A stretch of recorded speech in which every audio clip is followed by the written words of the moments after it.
Hello मित्रों, नमस्कार। आप सभी का स्वागत है अपने YouTube चैनल अजय स्टडी पर। साथियों, मुझे उम्मीद है कि आप सभी स्वस्थ होंगे, अच्छे होंगे और टेट और सुपर टेट की तैयारी कर रहे होंगे। आज की जो क्लास है वो आपके लिए ही है, काफ़ी महत्वपूर्ण होने वाली है। हिंदी और संस्कृत में एक बहुत ही महत्वपूर्ण टॉपिक है जिसका नाम है समास। जिसका क्या नाम है? समास। आज हम सभी लोग समास पढ़ने वाले हैं।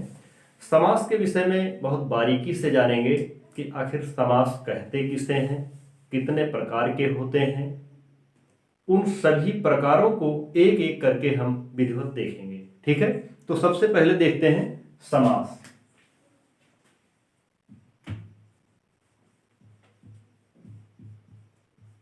देखिए, जो समास है ये व्याकरण का एक महत्वपूर्ण पार्ट है। ठीक है, समास क्या है? ये व्याकरण का एक बहुत ही महत्वपूर्ण पार्ट है। और समास जो है वो दो शब्दों से मिलकर बना है, सम और आस। ठीक है, सम का मतलब देखिए यहां पर जो ये सम लिखा है, सम जो है ये क्या है? ये है उपसर्ग। सम क्या है? उपसर्ग है। ठीक है, और आस, आस मतलब होता है आस, बैठना, आसन। ठीक है, बैठना। ये आस धातु, जो बैठना धातु है, अस्था धातु है, जिसका अर्थ होता है बैठना, समीप में लाना। ठीक है, तो जब हम इनको जोड़ देते हैं तो ये हमारा क्या बन जाता है? ये बन जाता है समास। ठीक है, और ये समास जो है एक साथ रखना, इसका मतलब क्या होता है?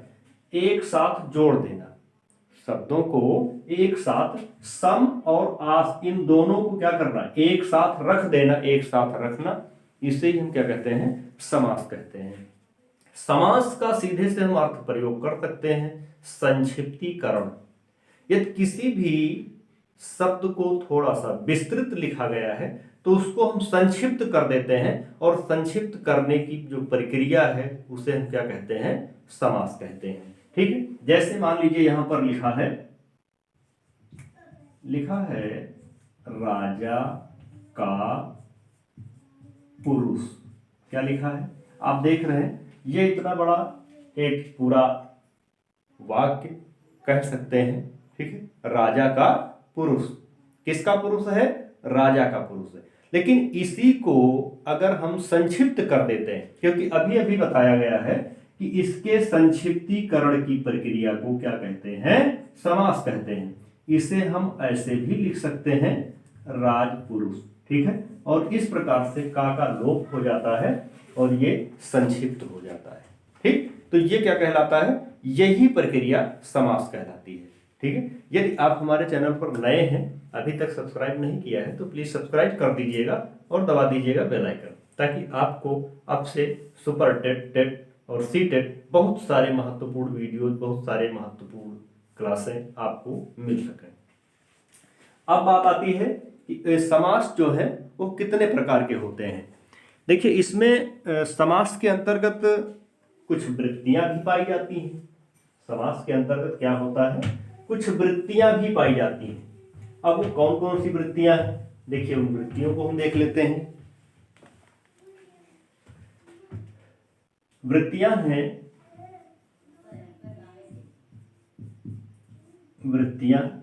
वृत्तियां में आता है, एक आता है कृत, दूसरा आता है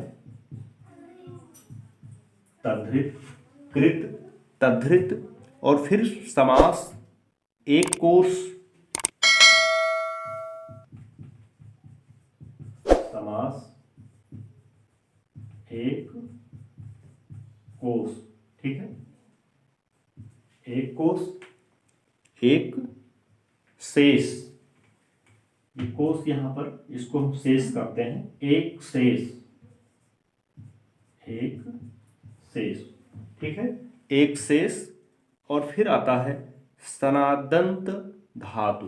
क्या आता है? सनादंत धातु। ये जो है, हम समास पढ़ने से पहले इन पांचों वृत्तियों को भी जान लें कि ये पांच क्या हैं। ये पांच वृत्तियां हैं। जो पदों के मिलने की सही प्रक्रिया, सही दिशा निर्देश हमें प्रदान करती हैं। तो ये वृत्तियां हैं। तद्धित, समास, एकशेष, सनाद्यंत, धातु। ठीक है। अब इन वृत्तियों के बाद फिर हम देखते हैं समास के कितने भेद हैं। अगर हम बात करें तो समास के मुख्यतः 4 भेद हैं। समास के मुख्यतः कितने भेद हैं? समास के मुख्यतः 4 भेद हैं।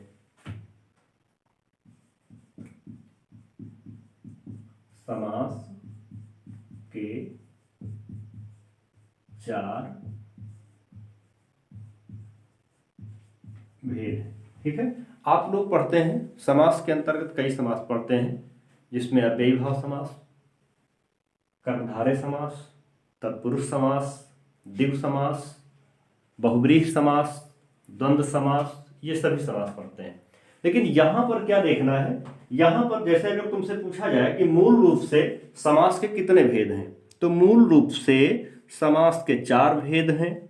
अव्ययी भाव समास, तत्पुरुष समास और द्वंद्व समास। ठीक है। कौन कौन से हैं? नंबर 1 है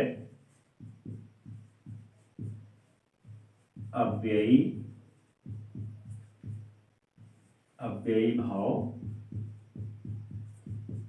समास। फिर दूसरा नंबर क्या आता है? दूसरा नंबर आता है तत्पुरुष समास। अव्ययी भाव समास और तत्पुरुष समास। फिर इसके बाद कौन सा नंबर आता है? द्वंद्व समास। तीसरे नंबर पे हम क्या लिख सकते हैं? द्वंद्व समास। और चौथे नंबर पे क्या आता है? चौथे नंबर पे आता है बहुब्रीहि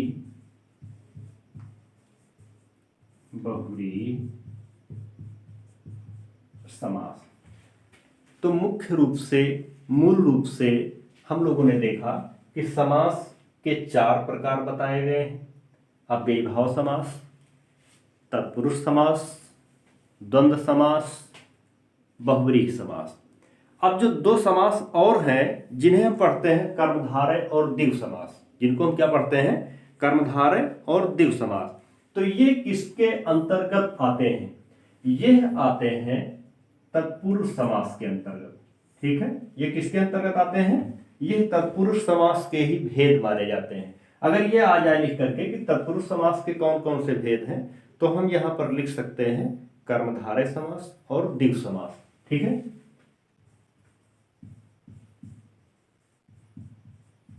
कर्मधारय और द्विगु समास। ठीक है। ये 2 समास जो हैं, ये किसके भेद हैं? ये तत्पुरुष समास के भेद हैं। अब आगे देखते हैं, एक एक समास को हम बारी बारी से देखते हैं। सबसे पहले देखेंगे अव्ययी भाव समास। ठीक है। बाकी हम मिटा देते हैं, सिर्फ इतना ही देखते हैं। अव्ययी भाव समास और अव्ययी भाव समास के सभी उदाहरणों को हम देखेंगे और बहुत विधिवत समझने का प्रयास करेंगे, ताकि आसानी से समझ सकें और परीक्षा में गलत ना हो। देखिए, अव्ययी भाव समास जो है, इसकी परिभाषा क्या है? समस्त पद के पूर्व में अव्यय हो। इसमें जैसा कि देखते हैं, अव्यय एक शब्द आता है अव्यय, और एक शब्द है व्यय। एक शब्द क्या है? व्यय। यानी अव्यय का विलोम शब्द है व्यय और व्यय का विलोम शब्द है अव्यय। देखिए, अव्यय का मतलब होता है कि जो वैसे के वैसे ही रहे, यानी उसमें कोई परिवर्तन ना हो, कुछ भी घटे बढ़े ना। तो ऐसे शब्दों को हम किसके अंतर्गत रखते हैं? ऐसे सामासिक पदों को हम किसके अंतर्गत रखते हैं? अव्ययी भाव समास के अंतर्गत रखते हैं। ठीक है। और जो व्यय होता है, व्यय का मतलब होता है क्या? खर्च होना, घटना, बढ़ना। ठीक है। तो घटना होता है, तो इसमें जो कुछ खर्च होता है, यहां पर कुछ भी खर्च होने वाला नहीं है। अव्ययी भाव समास है और अव्ययी भाव समास में पूर्व पद किसकी बात की जा रही है? पूर्व माने क्या होता है? पहला। यानी पहला पद क्या होता है? पहला पद अव्यय होता है। पहला पद क्या होता है? अव्यय होता है। उसी की प्रधानता होती है। इसलिए इस समास का क्या नाम है? अव्ययी भाव समास नाम है। ठीक है। अब अव्ययी भाव समास के कुछ उदाहरण दिए गए हैं, उन उदाहरणों को हम देख सकते हैं। देखिए कौन कौन से उदाहरण दिए गए हैं। अव्ययी भाव समास का उदाहरण है, बहुत ध्यान से देखिएगा, यथाशक्ति। ठीक है, यथाशक्ति, उपकृष्णम, यथाशक्ति उपकृष्णम। यहां पर कुछ उदाहरण लिखे जा रहे हैं, इन सभी उदाहरणों को बहुत ध्यान से देखिएगा। प्रतिदिनम,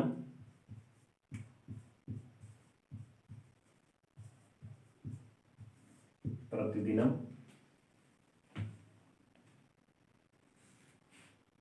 उपकूलम,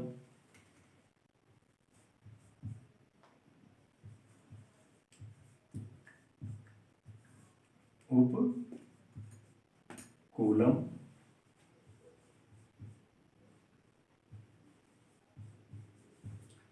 साहरी,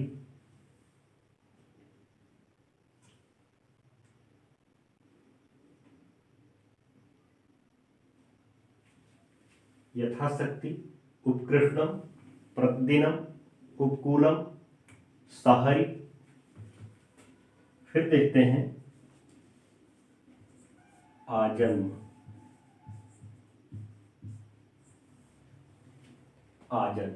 ठीक है, अब जो यथाशक्ति हम देख रहे हैं, इसका मतलब क्या है? इसका मतलब होता है शक्ति के अनुसार। इसका मतलब क्या होता है? शक्ति के अनुसार। ठीक है, इसका मतलब होता है शक्ति के अनुसार।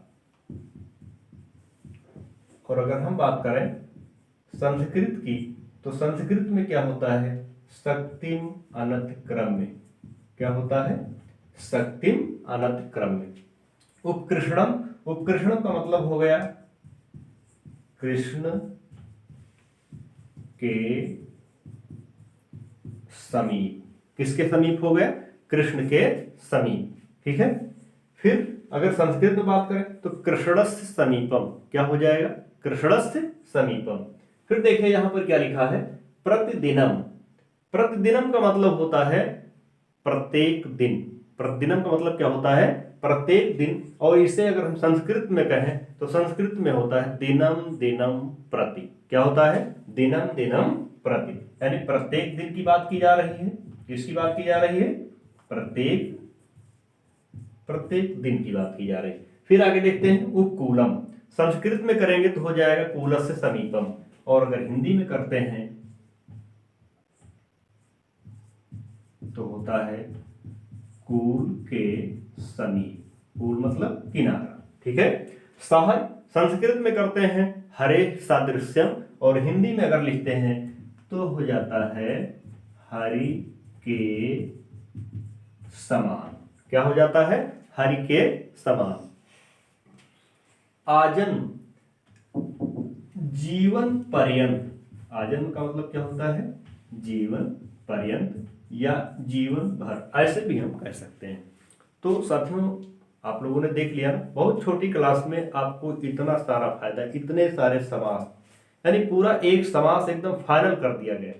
मुझे उम्मीद है कि आपकी समझ में आ गया होगा। और इस वीडियो को अगर आपने देखा है, अच्छे से देखा है, तो निश्चित रूप से अगर अव्ययी भाव समास आता है, समास शब्द के विषय में पूछा जाता है, तो आप आसानी से बता सकते हैं। ओके साथियों, आज की क्लास में इतना ही। अगली क्लास में आपसे फिर मुलाकात होगी। तब तक के लिए जय हिंद, धन्यवाद।